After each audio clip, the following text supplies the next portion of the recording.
Right now, I'm challenging myself to see if I can make 128 Regulation H teams that are each different from one another over the course of 128 days. Why 128, you might ask? At the end of the 128 days, we're going to do something special where we battle every team against each other in a single elimination bracket to see which team emerges on top. There will be some competitively strong teams, there will be some gimmick teams, and there will be some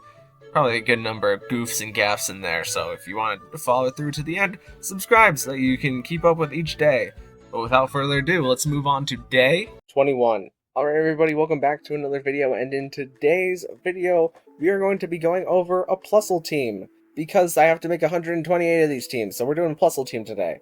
I mean, don't get me wrong, I think that there's some neat tools that Plusle has in this format, however, it's just a Plusle, and it's probably in my bottom tier of Pokemon that I really just don't like that much just because they don't do that much. But my bias for Plusle aside, this team is kind of built around helping out Plusle, but also helping out Plusle help out people. So let's get into the actual Plusle here. We're using a Helping Hand Nuzzle, Entrainment, and Electric Terrain set because we want Plusle to be doing a lot of support for all the Pokemon that we've got, and it helps out mostly Toxtricity whenever we use a lot of these tools, but it can help out everybody on the team in certain ways. And the neat thing about Entrainment is that we can use it to overwrite opposing Pokemon's abilities, and if they don't benefit from the plus, then we just get to steal their ability, which can come up in a few matchups. And just in case you need a quick refresher on the ability Plus, it makes it so that every Pokemon that has Plus gets a free Choice Specs boost pretty much. So a lot of this team is special, actually everything on this team is a special attacker. But Plus is a pretty high risk, high reward based strategy, so a lot of this team is focused on mitigating that risk as much as possible, as you'll see. But Plusle itself is just a support for everything else on the team, as we've got that Cover Cloak to make it so that we're not getting faked out, and we have the Terra Dark so that we're not getting Prankster taunted, but we usually don't Terra Plusle. Next up, we have Plusle's best friend, the Plus Toxtricity, and Toxtricity can deal a lot of electric-type damage very quickly with its signature move, Overdrive, which gives it an 80 base power spread, sound-based electric-type move, which is really good, and Plus is only slightly better than its Punk Rock ability, which gives it a 1.3 times base power on sound-based moves and halves the power of sound-based moves, but Plus gives us that little bit of extra damage,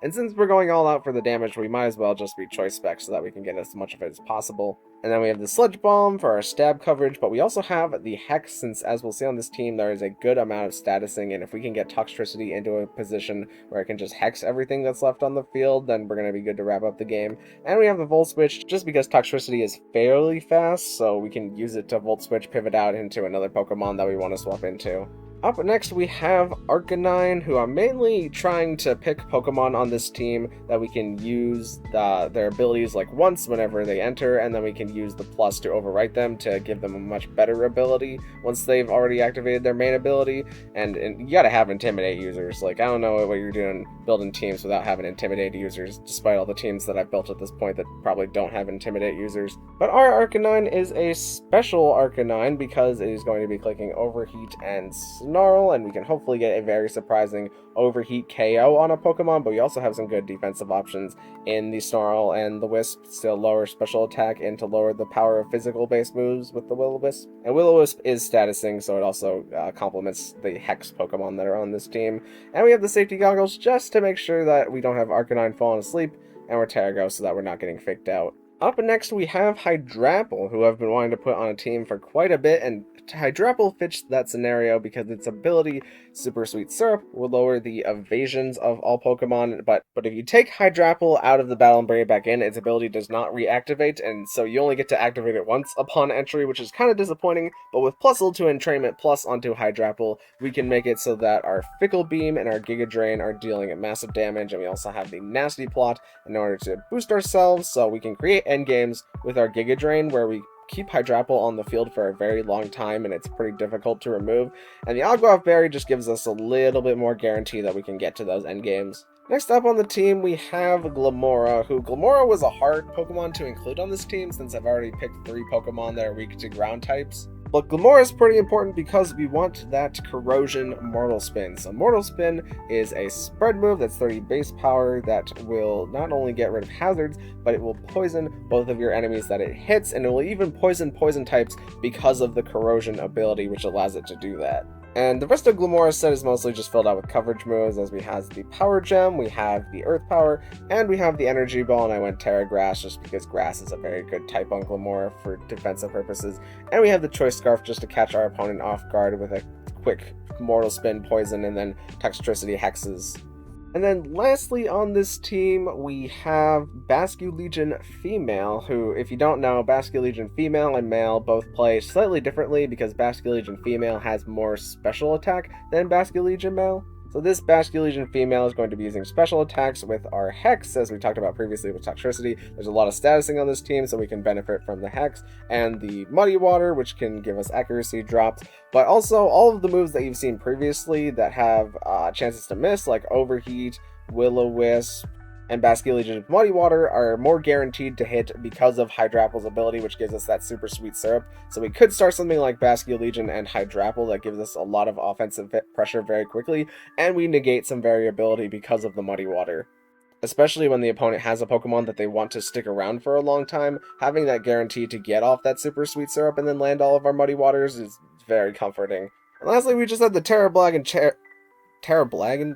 Dragon Terra Blast, just to surprise our opponents who think that they can bring in a Dragon type in order to resist Basculegion, and then we get the super effective damage into it. And the Focus Sash is another surprise item that makes it so we can live at least one attack, and Adaptability is the ability that we're going with, since we're mostly relying on our good coverage moves, and whenever we're terrestrialized, we'll also be relying on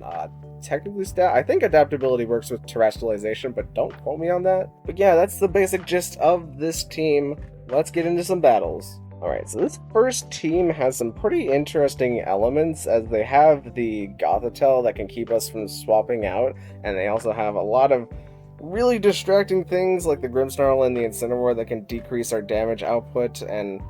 Rain with Pelipper and Salamence is also very intimidating because Salamence has a really strong Hurricane option in the rain. But the battle begins, and I decide to lead Plusle and Basculegion so that we can get Plusle's speed control, but also Basculegion is not being trapped by the Gothitelle currently. I go for the Helping Hand into Basculegion, and they decide to fake out Plusle, even though it's Cover Cloak, and they Parting Shot Grimmsnarl, which I was not expecting. As Salamence comes in and again Intimidate, but we get a Hex, which is pretty nice, into Gothitelle. But Gothitelle is leftovers, which makes this a little difficult, as we need to get another Hex into it with a Helping Hand boost in order to KO it, so Gothitelle's probably going to be on the field for a bit.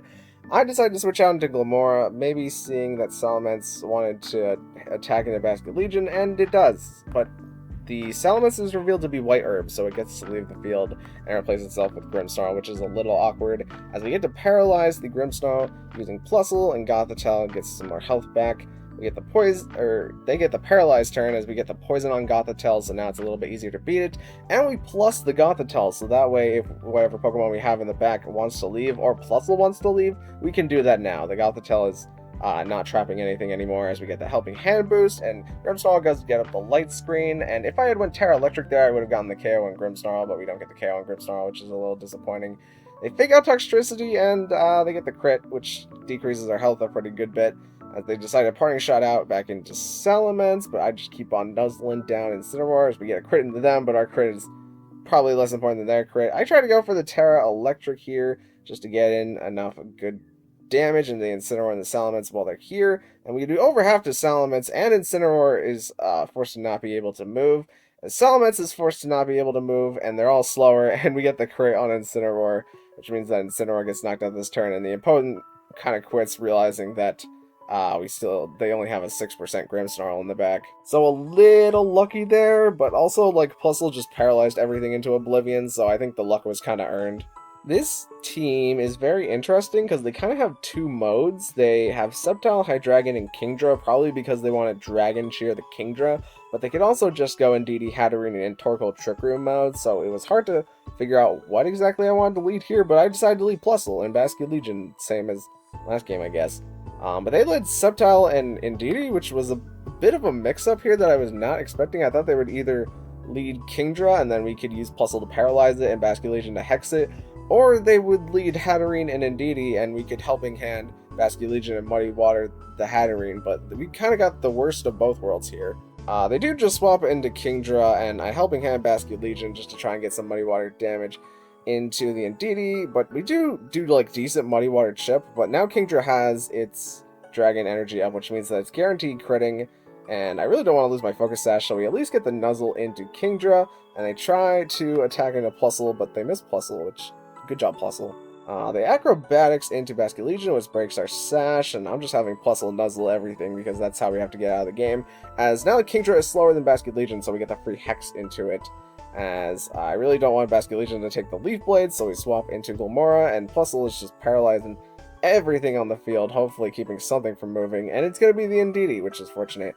We got the Helping Hand, and I try to Power Gem into Indeedee since I figured that they probably want up Trick Room by now, and they get up the Trick Room. Unfortunately, they Dazzling Gleam Glimmora, and they try to Leaf Blade into Glimmora, but that accuracy drop from the Muddy Water is going absolutely crazy as we get to take out Indeedee. So now we just have to stall out the rest of the turns of Trick Room to get rid of Hatterene,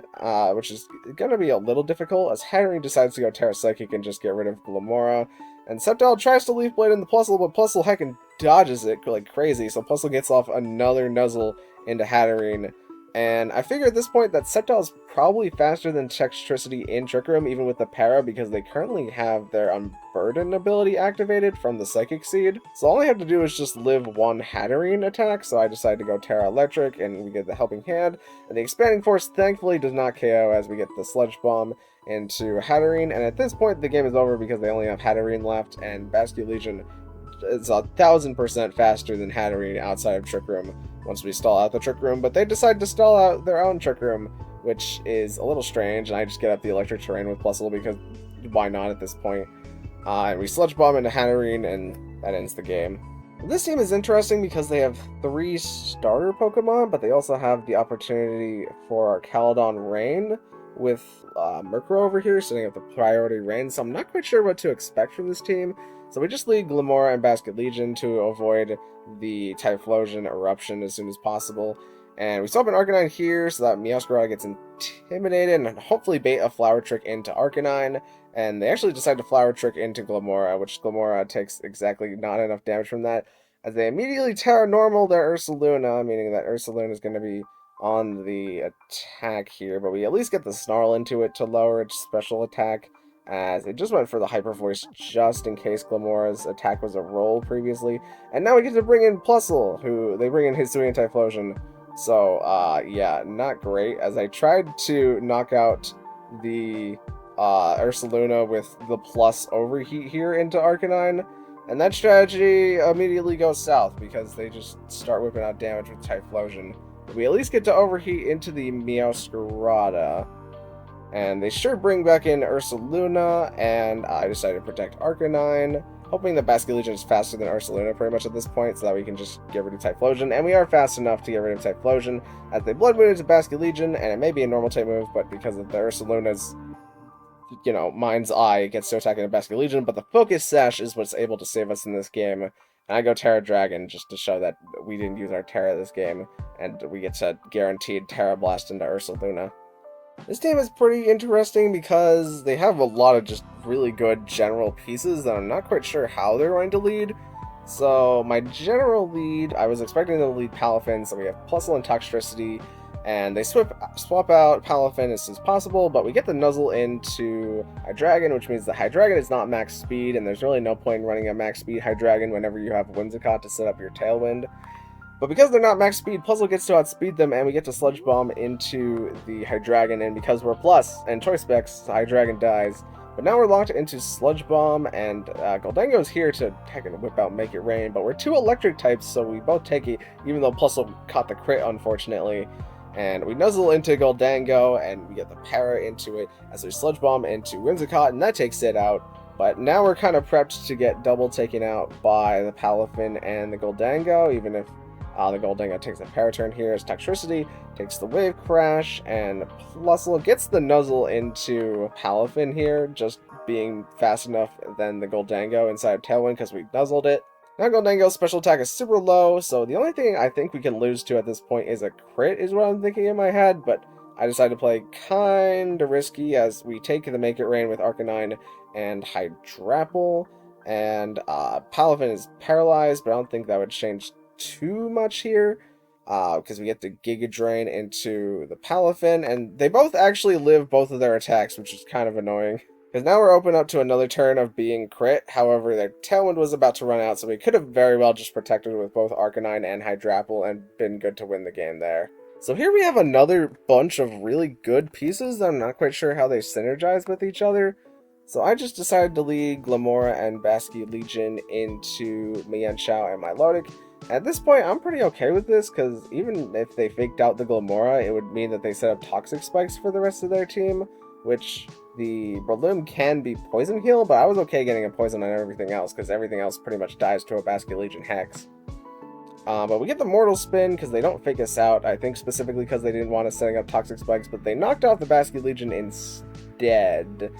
which is a little unfortunate. And they get the Scald crit into Glamora, which is extra unfortunate, but we at least get the Hex into Mienshao. But now it's a race to get things faster than other things, as now we get Toxtricity on the field, and they go Terra Steel with Milotic so that they don't just die to an Electric type move from Toxtricity, but Breloom protects, and we go for the Overdrive into Milotic, and it doesn't really do too much damage, as they try to use Icy Wind to pick off Basculegion here, I believe. But Breloom gets its Toxic Poison, so it is actually Poison Heal, but since they Icy Winded and neither KO'd, they can only attack one slot, and they decide to Seed Bomb into Basculegion, and we get the Overdrive again, dealing some pretty decent damage, but the Breloom is really outlasting us here. So we're just going to rip the Terra Electric and set up Electric Terrain as Milotic decides to not attack. And they tried to Spore here, which was the main reason I set up Electric Terrain instead of going for the Helping Hand, as they figured the Breloom was going to Spore eventually. But it's good that we got Plusle in here, because it also boosted our Electric type damage, which means that we can KO the Breloom in one hit. But we lose the game because they have Garchomp and we're Choice Specs locked into an Electric type move. And there's nothing that we can do. So yeah, if you're using a plus strategy where you lock yourself into an Electric type move, remember to check if your opponent has ground types, because I definitely didn't in that battle. And lastly, this is a pretty funky Bastiodon team here, as they have also not even Reuniclus, it's just Duosion. But the game starts off here, and they decide to lead Bastiodon and Duosion, so I just lead Plusle into Toxtricity, figuring that I could go Terra Electric, Helping Hand, and get like an easy double KO here. However, Bastiodon is soundproof, which I probably should have remembered that that's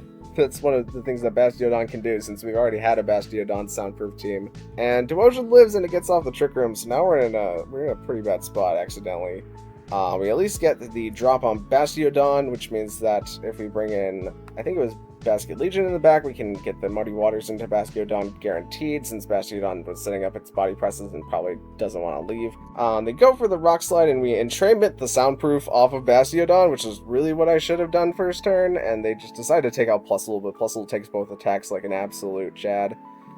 We get the Nasty Plot on Hydrapple, so Hydrapple's a little bit more set up, and Toxtricity ends up just kind of taking both attacks here and dying, which means that us using the plus into Bastiodon wasn't actually that great of an idea, but maybe they had to attack into Toxtricity. Since there was a plus Pokemon on the field, that means that Toxtricity's plus was also activated, and Bastiodon itself doesn't benefit from the plus. But they had to double attack there, and now we have Hydrapple and Basculegion versus Tyranitar and Bastiodon, but they decided to swap into Gastrodon here. I'm not quite sure why. Maybe they just wanted to catch the Water-type move from Basculegion into Bastiodon. But I just decided to protect Basculegion, and they used Rock Slide into Hydrapple, and we crossed our fingers really hard, and we didn't get flinched on Hydrapple, so we just get to Giga Drain into Gastrodon, and that takes it out in one hit, which is pretty nice. But now they bring in Tyranitar, and Tyranitar is faster than both, so it gets off the Rock Slide, and it crits the Rock Slide onto Hydrapple. Thankfully, we don't flinch on Basculegion go, so we get the Muddy Water into both, no accuracy drops, but we get to Giga Drain down Tyranitar with Hydrapple, so it didn't flinch us. And Bastiodon's just trying to go for Body Press, but we're pretty much guaranteed to win the game at this point because we can just click the Muddy Water and the Giga Drain and be good. So yeah, this team concept overall obviously has its matchups that it just flat out loses to, but that's kind of the high risk, high reward of using this team, is that there are some matchups that you absolutely cook because there's just no competition, and there are some matchups where the opponent brings ground types. But thank you guys so much for watching. If you liked it, maybe consider leaving a like on the video, and even consider subscribing, because both of those things would help me out an absolute ton, and I will see you in the next one. Thank you very much.